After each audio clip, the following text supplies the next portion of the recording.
오늘은 제헌절이기도 하지요. 대한민국의 헌법을 만든 우리 대한민국 국민 모두의 최고의 약속, 헌법을 만든 날입니다. 그런데 묘하게도 이 제헌절은 그동안에 공식 공휴일이 아니었죠.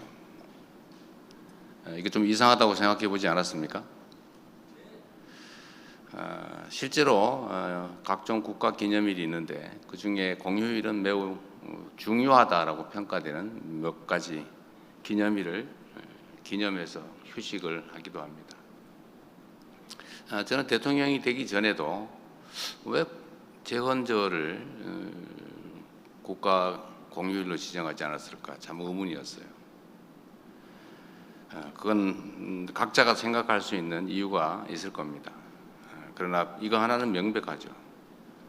제헌의 의미를, 헌법의 의미를 중시하지 않았다, 가볍게 여겼다라고 저는 생각했습니다. 그래서 올해부터는 국가 공휴일로 지정하게 됐는데, 이 헌법이라고 하는 대한민국 최고 규범이 실질적으로 내용 그대로 존중되는 그런 사회를 꼭 만들었으면 좋겠습니다. 이 헌법의 핵심 이념은 그런 거죠. 국가가 국민을 위해 존재한다. 국가가 곧 국민이다. 국가 권력은 다 국민으로부터 나오는 것이다. 국가 권력은 오로지 국민의 이익과 국가의 미래를 위해서 사용되어야 된다. 그리고 그 국가 권력의 국민 주권,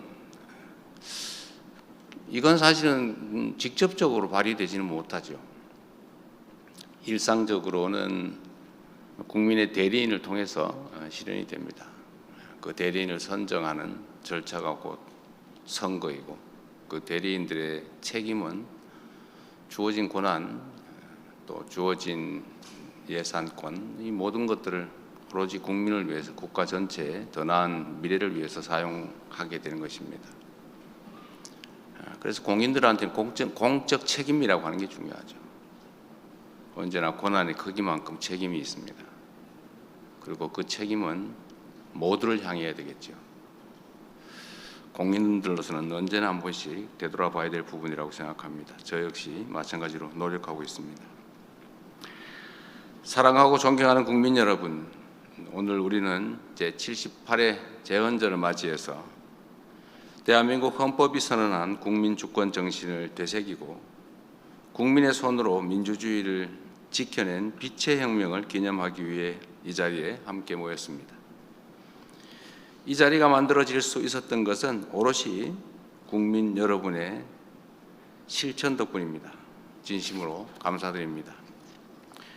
우리 대한민국 현대사는 헌법의 가치와 민주주의를 훼손하고 권력을 사유화하려는 세력과 그에 맞서 주권을 지켜온 국민들의 치열한 투쟁이었습니다.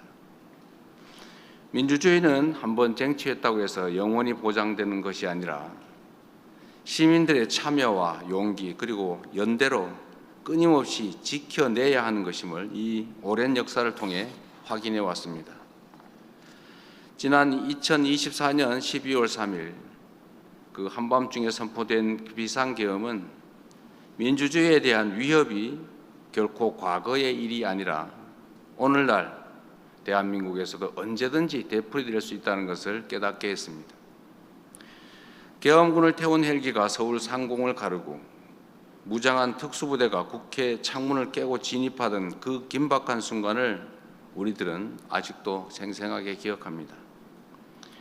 비상계엄 선포 소식을 접한 시민들은 누가 먼저랄 것도 없이 그 한겨울의 매서운 추위를 뚫고 국회로 달려오셨습니다.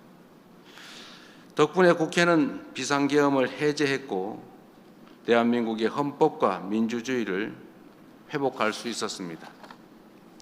혹시 모를 추가 계엄에 대비하여 며칠간 밤을 새워 국회 앞을 지켰고 한겨울 아스팔트 위에서 은박담요 한 장을 나누며 버텨냈고 농민들과 함께 남태령으로 달려가 연대의 손길을 내밀었던 수많은 국민들의 얼굴을 떠올려 봅니다. 위대한 국민 여러분께서는 분열보다는 연대를, 폭력보다는 평화를, 침묵이 아닌 행동을 선택하며 대한민국의 민주주의는 흔들릴지언정 결코 무너지지 않는다는 사실을 명백히 증명해 주셨습니다. 자유와 인권의 위기를 맞닥뜨린 세계 시민들의 희망이 되었고, 이제 대한민국은 전 세계의 주목을 받는 민주주의의 모범이 됐습니다. 자랑스러운 대한 국민 여러분, 다시는 민주주의와 국민주권이 위협받는 일이 있어서는 안 됩니다. 그 누구도 헌법 위에 군림하려 해서는 안 됩니다. 국민주권 정부는